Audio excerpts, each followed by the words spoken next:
तुझे गोर जशी अमृताची धारा, माथ्यावर शोभतोय मोराचा पिसारा. वस्त्र तुझे देखणे पितांबरी उपरणे, मुखावरील तेज जणू सूर्याचीच किरणे. तुला पाहून लोचन माझे रे स्थिरवले, तुझ्या दर्शनाने मन माझे हे गहिवरले. भक्तिभाव माझा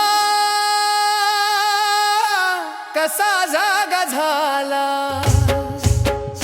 तुझे सच्चिदानंद रूप पाहुनी विठ्ठला.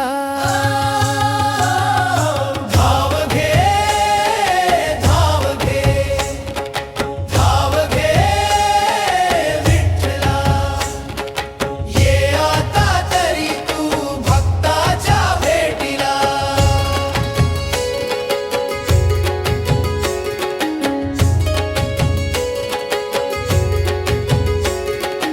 कळेनासे झाले आता सुख दुःख, हरपली तहान हरपली